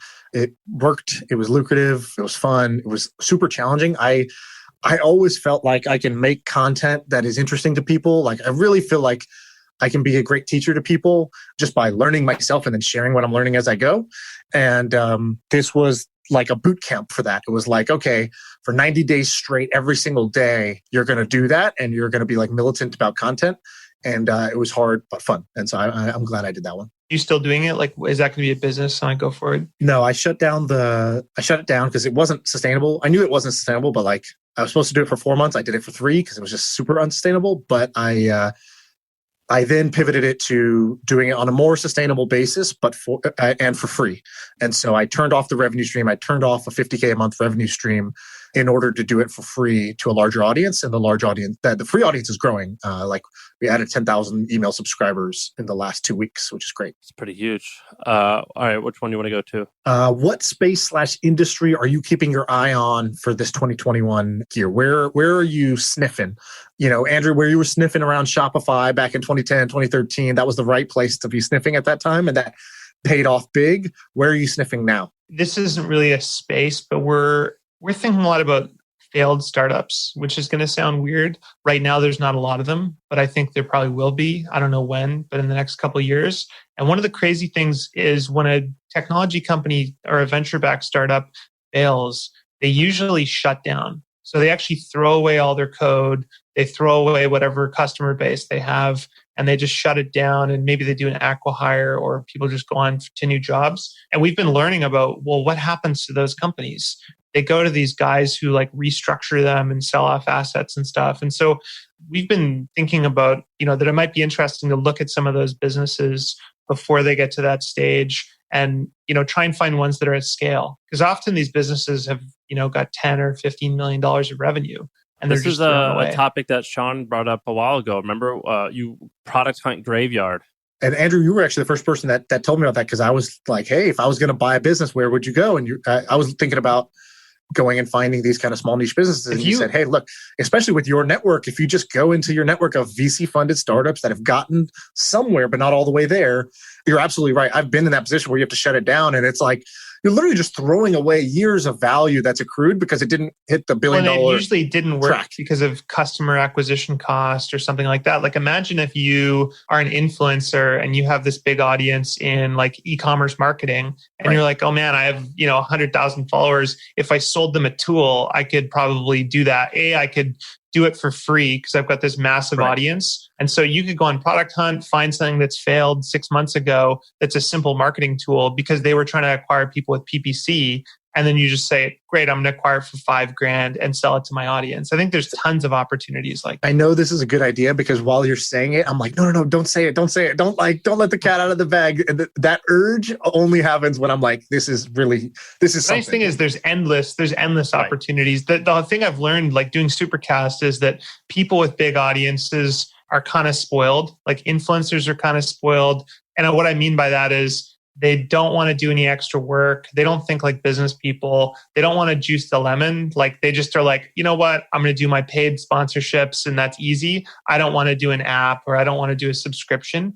And I think they're missing a big opportunity because of that. But they're divas, right? That's why being a talent agent is a crappy job, even if you make a lot of money. Sam, where are you sniffing? Where are you keeping your eye on for 2021?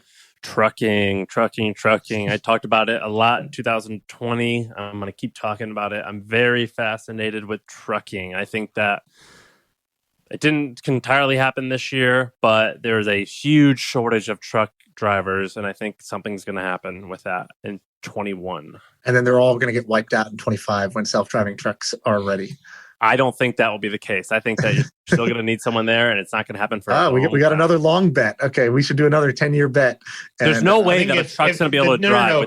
Trucking is the first thing that's going to go automated, because highways are easy. There's no stop signs. Yeah, but that doesn't mean that there's not going to be a human being there. There may be a human being there for a while. I think the real question is, who owns the fleets? Is there one big consolidated fleet across the entire United States, or is it regional where it's like, okay, like, some guy in Alabama owns 100 self-driving trucks or whatever? That could happen. And maybe the margins just get way better, or the margins get crushed because anyone can do it. I'm not sure what's going to happen, but I think I'm eager to follow, because I think that we forget about trucking a lot. And I think that as we start buying more stuff online, it's just so much more essential than ever before. And I love the thing you talked about, rig up. I thought that was really good because it's undisruptible. It's a long-term need. You're always going to have people who work on oil rigs. Well, not always, but for a period, that's going to always be in demand or whatever. That seems like maybe more sustainable than the trucking piece. I don't know. I think that the trucking industry is so large that it's okay that I think that you can be a really big winner by being third or fourth place. I think that e-com only makes up 20% of all retail, and it's just going to get bigger and bigger and bigger and bigger. And the average you can't talk shit about trucking to Sam. It's like, you can't. It's like dissing Jesus to a Christian, right? It's like, I know. It's just, look, the average trucker is like 60 years old. The writing's on the wall. Something interesting is going to happen. It has to happen. Otherwise, we're not going to be able to buy all the shit that we want. I think it's just like the risk is you're investing in carriage companies and the year is like 1915. Right. No, that's not what I'm saying. I'm saying instead of, I don't give a fuck about the carriage company. I just care about the space. So the space I'm keeping an eye on is what I think about is like the third wave of e-commerce, which to me is live video selling. I thought it was something you're not a believer in. That's what the question says. We're on the believer one. Oh, the believer. Okay, sorry. Space you're keeping an eye on for 2021. Mine is live video selling, whether it's influencers just going live and selling product and people being able to one-tap buy, or it's Shopify, like the equivalent of when you walk into a store and somebody's like, hey, can I help you? More of that is going to happen because more and more shopping is happening on e-commerce. And the way e-commerce looks today, where it's just a static grid of products, and it's up to you to figure out if they're any fucking good or not, and people don't trust reviews anymore, like literally the way Intercom has a little live chat kind of to help you, by text, somebody's just going to have live sales agents that are holding up products, answering questions, demoing things, and encouraging you to buy. If you just think about the economics of it, a live agent is going to cost you $12 an hour, depending on where they're based, $15 maybe. The average sale price on most stores is like $40, $50, $60. And so, one sale and you're paying off that salesperson for the hour. One additional incremental sale, you're already in the profits. And I think that when you're sending thousands of people to your website every day, you're going to want ways to convert them better. And I think live video sales is going to be an answer. And I don't know what form it's going to take. Maybe it's its own app like China. Maybe it's a widget on top of Shopify. I'm not sure, but especially for cars and stuff, right? Like imagine like today, I'm not going to go buy a new car without putting on a mask and go to the showroom, but I might do that if I could like video with one of the salespeople and they could walk around. The other thing that could be interesting is like with Intercom, you can set auto responses and kind of have like an AI convo. And then if you need to, you escalate it. You could do that with video too and say like, here's the 40 questions I can answer about the car, have a super slick produced video. And then if you need to, then you jump into a salesperson or whatever. Yep. And I've seen a bunch of crazy stats about influencers that are able to move a huge amount of product just through, Instagram Live and other tools like that. So I'm very interested. I think we're going to look back on, wow, e-commerce was just literally a grid of photos with an add to cart button, and it's going to look fucking primitive. And we're seeing this first with the collectible space I've been talking a lot about, trading cards. You go on, it's a live stream video, you click buy, the guy opens the packet right there and you see what you got, and you got the Luka Doncic rookie card or you got a bunch of junk. I dropped $500 this weekend just buying packs of sports cards, trying to get one of the Zion or Luka rookie cards. And of course, at the end, I was like, shit, I just dropped $500 and got a bunch of crap. But it was a lot of fun and it was totally different than my normal shopping experience, which tells me that that's a little bit of a peek of the future. Can we move to the what's a popular trend this year that you're not a believer in? Because I have an answer that's similar to what you guys are saying. And that's that company called Fast. Do you know Fast? Yeah, I think this is the stupidest thing. I think that they are very popular right now. They've raised many tens of millions of dollars. I don't know how much, but a lot. Hot on Twitter. I think that business is never going to work and they'll be out of business. And then or however many people they have on staff, whatever that burn is, just multiply that by how much cash they got left. That's when they're going to go out of business. So many people miss VCs and entrepreneurs, the idea of feature, not a product, right? I think this is something, it's like kind of like what's happened to Dropbox. Dropbox has found a niche, but at the end of the day, it was a crazy, amazing product that everybody needed. And then over time, all the OSs just built this in. Google and Apple now have iCloud Drive and Google Drive or whatever. And I think the same thing is true with Fast. At the end of the day, why wouldn't the e-commerce platforms just make their checkouts faster? And I'm not going to want this custom piece, nor are the platforms going to want that to be a piece of the platform. By the way, they already did. Shopify Pay is super fast and It's amazing awesome. and defaulted into every store, basically. Totally. I'm glad you got, that's cool. You agree. I guess we'll find out in a couple of years if we're right. But I wanted to get that. I wanted to be on the record of saying that. So I think Lambda School is awesome, just to start with, right? I think you want to talk to me about trucking, but be careful when you talk to Sean about it. These are fighting words. I think Austin is super smart. I think Lambda School will do well no matter what. What I don't think everyone is totally grasping is that it is probably not a winner-take-all market, and there's nothing unique about ISA, and that everyone else will roll this out, right? So Code Academy, like, do any of us remember Code Academy? Do any of us remember General Assembly, like Treehouse, like all of these guys that were super hot in the day?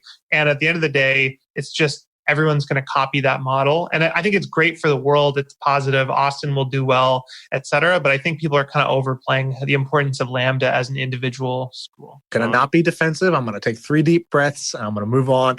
So, hey, Sean, I got another one. This one's going to go straight to the heart. Oh, no. He's like Indian people. Overrated. Last episode, you talked about, what was the GoPuff competitor you invested in? I didn't invest yet, but Fridge No More. Okay, Fridge No More. Okay, so I was listening to that and going like exactly the same thing, feature, not a product. I think at the end of the day, Amazon is just slowly but surely crushing all competition and getting closer and closer to your door until they actually unlock the lock with Ring. And I think at the end of the day, Amazon is the best position. They're just going to put Amazon Goes everywhere and they'll have drone delivery or whatever. So this could be a picking up pennies in front of the steamroller business. Maybe they get acquired. Maybe if the infrastructure is valuable, but it doesn't sound like it's that hard to copy. So my bet would be that GoPuff and that business are going to be very, very challenging. Okay, I like it.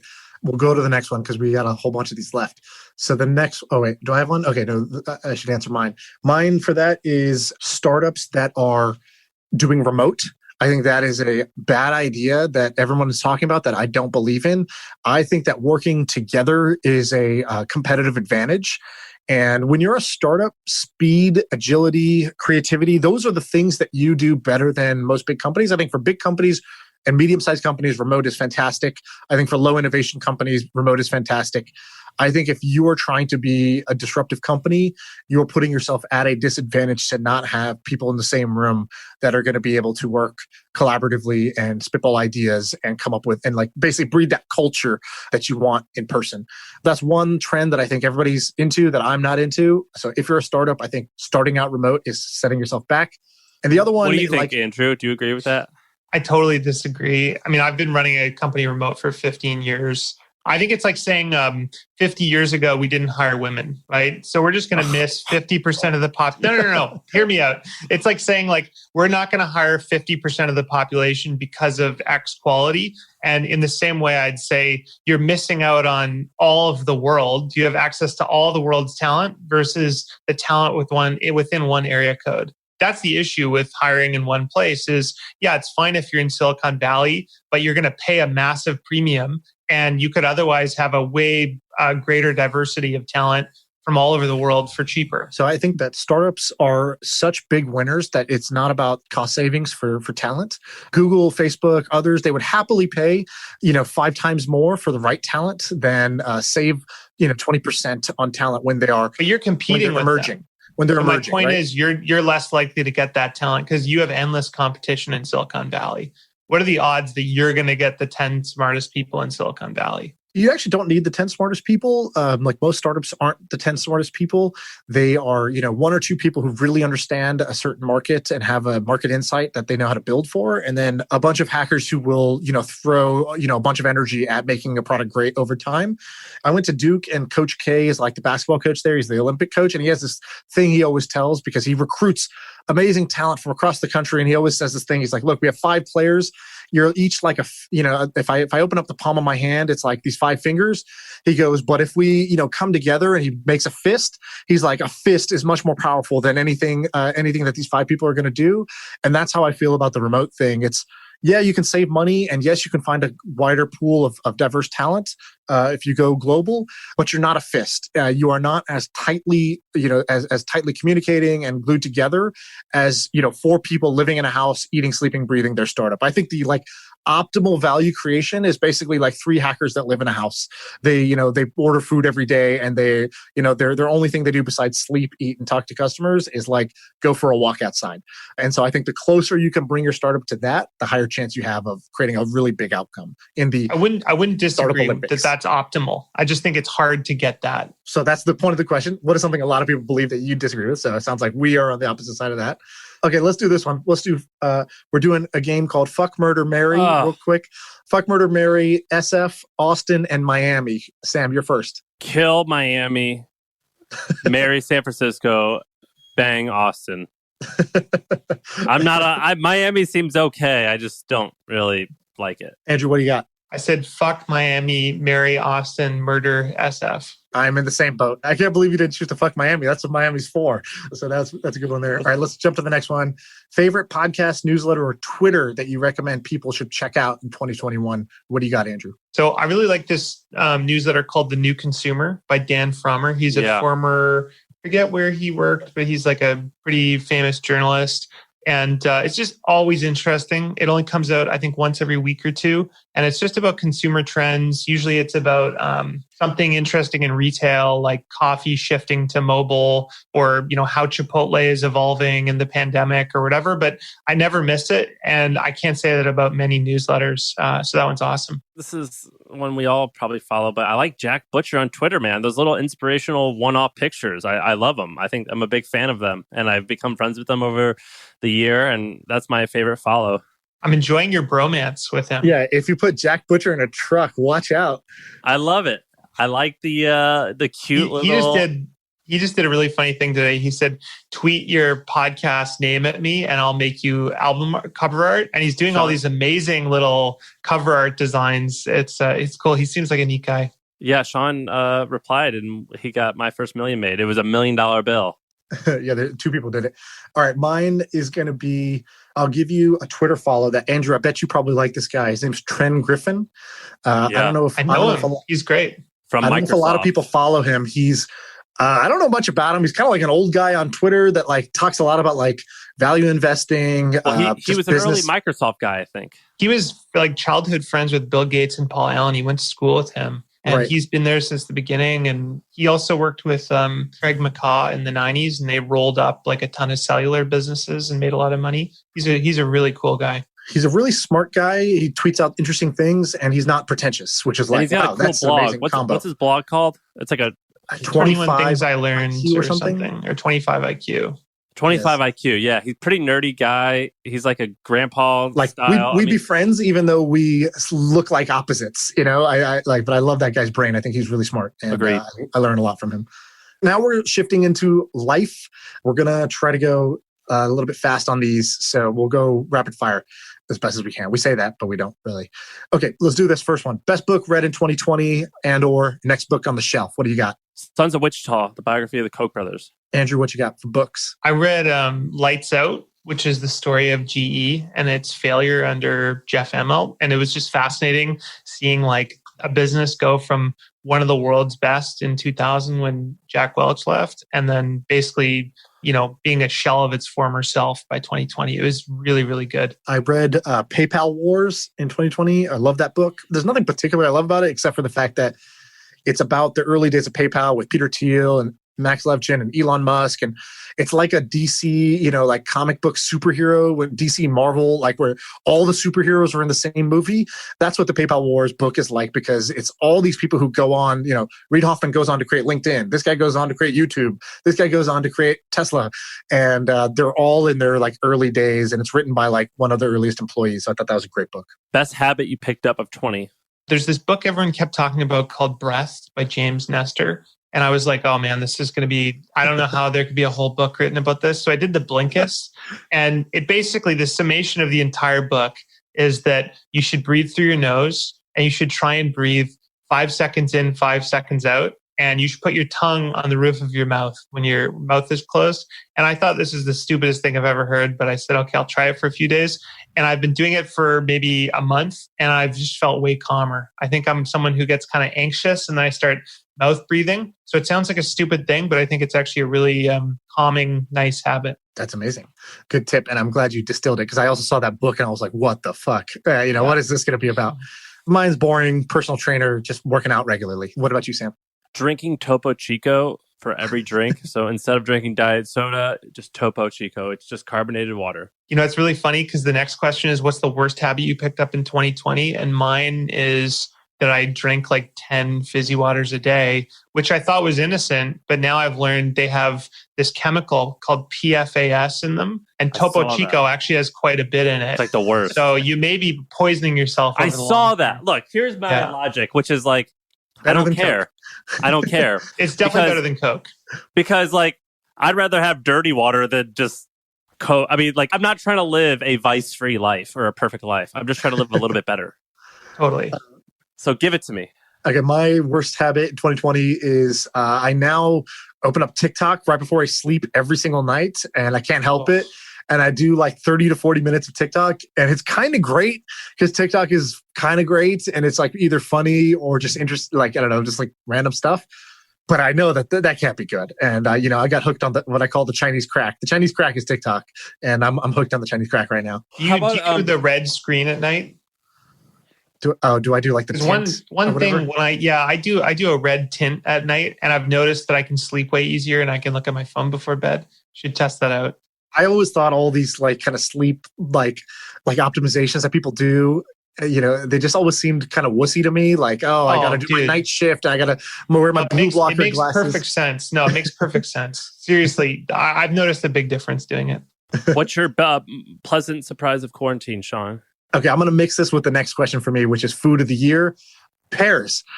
I'm eating a shit ton of pears. Pears are fucking great. Okay, pears, not an apple, not a strong taste. Pears are like, look, we're chill. We're not like trying to be the most out there fruit. We're just chill. We go great with a salad. We go great with goat cheese. We go great with just plain. Pears are the shit. And pears have been my pleasant surprise of quarantine 2020. I think we just found the moment of the year for my first million. This is the quality content people pay for. Dude, go eat a pear. Pears are amazing. You're going to eat it. You're going to laugh. And then today at the grocery store, people are going to be like, fuck it, I'll pick up a pear. And you're going to not regret that decision. I do love pears. This past July, starting in January, I got pretty shredded. I sent a lot of shirtless pics, I think, to Sean and Abreu. I got shredded. I've since got not shredded, but for a minute, I was ripped. That was my pleasant surprise. For me, it's just that you can adjust almost anything. I'm a pretty big extrovert. I'm a member of a lot of business groups and social, lots of repeating social events and stuff. And losing that was super, super hard. But I feel like within about a month and a half, I almost forgot we were in quarantine and life seemed back to normal almost. So it's kind of neat just to realize that, you can adjust pretty easily to something. Also, not commuting. Commuting blows. Everybody knew it. Yeah. And now that I never do it, I'm like, you can't make me go back and do that again.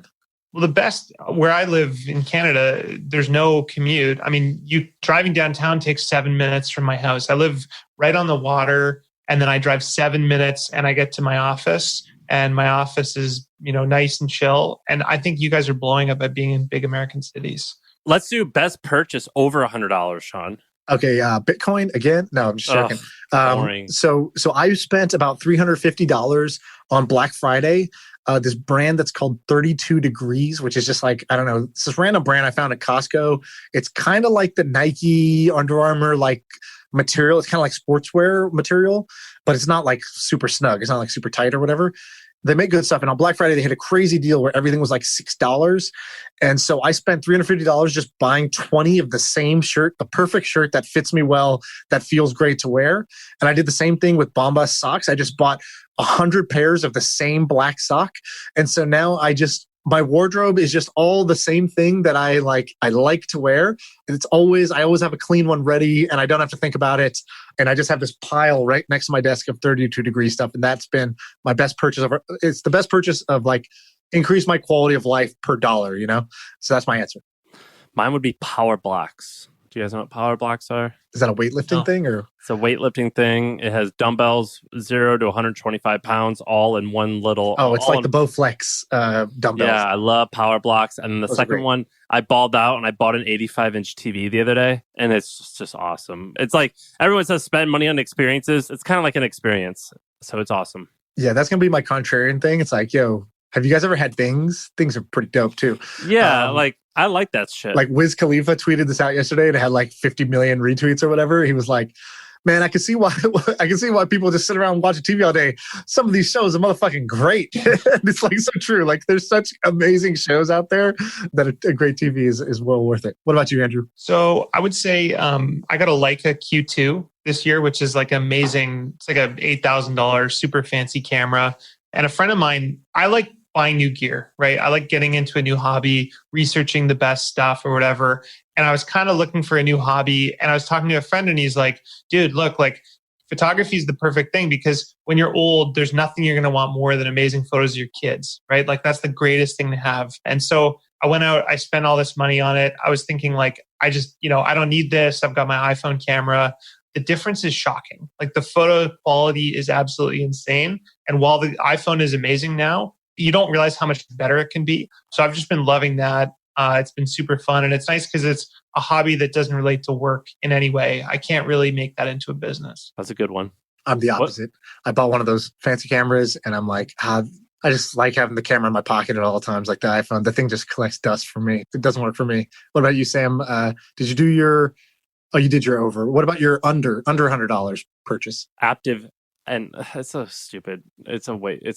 fitness thing, an Aptiv subscription. Mine's lame. Okay, I bought a foot massager for my wife because she always asked me to do foot massages and I hate doing it. And so I bought this little thing off Amazon that's a foot massager. And now every time she asks, I just bring it right over to her. She puts her feet in it and I'm hands-free again. I can do whatever the hell I want. That's not the point, Sean. Yeah, she tries to tell me that, but I'm like, hey, look, you asked for this. You didn't ask for quality time. You asked for a foot massage. I got you a foot massage. Andrew, did you have an under $100 one? Yeah, I was going to say the MagSafe iPhone wallet. So I had I get so much pleasure out of like kind of like your sock thing, right? Like little things that make my day a little better. And I had this super thin metal wallet that was always in my pocket. And I got a lot of pleasure out of replacing my big fat wallet a couple of years ago. And now I have this tiny little MagSafe wallet that sticks on the back of my iPhone. And it just feels like I've got a little bit less stuff in my pants when I walk around. Super subtle, but I've been really enjoying that. I like it. How about this one? What's a lesson you learned about yourself this year? Sam, what did you have for this one? So I used to shit on New York all the time. I shit on San Francisco all the time. Now that I'm not living in like a major city, living in major cities, even though I used to shit on it, I love it. I do love it. I like being in the action. I learned that I actually love it, even though I would complain about it all the time. I miss it. How about you? I had one, which was there's levels to this, which is like even things that I thought I was good at. Like I kind of pride myself on having a really positive mindset and really like great outlook on life. And then I met my trainer and he's like levels better than me. And so every part of my life, which whether it was like fitness, business, brain, I was lucky this year to spend a lot of quality time with people who play that part of the game at a much higher level. And it was just like very obvious to me, like how much more I can improve in each one of those areas. And so the lesson I wrote was that there's levels to this on each one of those. Fatherhood, like all of them. And you, Andrew? I think I've kind of built like this narrative that Chris and I have this super chill life up in Canada and we don't work that hard. And that's certainly been true in different periods. But this year was a fucking grind. Like I worked so fucking hard. I was working 9, 10, 11-hour days. I was constantly on email. I ended up having a really busy calendar. And we're doing a lot of big projects and stuff. But it was a kind of a reminder of like, if you want to do big stuff, you kind of have to work hard and you're going to have busy periods and not. And that, that whole narrative of working smart, not hard is not always totally true, even for us, where we have had periods where we're really chill. You want to do just one or two more, Sean? You want to pick? You pick. Okay. We'll just do, how about two more? Cool. Whoa. Wife hack. What's one thing you did to improve your relationship? I can go first, which is we hired an accountant. We've never done that, but finally we did. And we go to all the meetings together as opposed to just one person just making all the decisions. Nice. That's cool.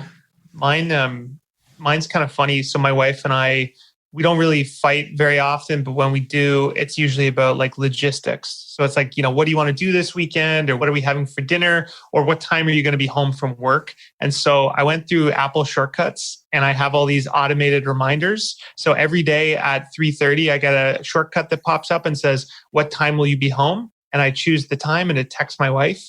I have one for planning our weekend to remind us to do that. And it sets a format and stuff. And then I also have one to remind us to meal plan. And it's been shockingly effective.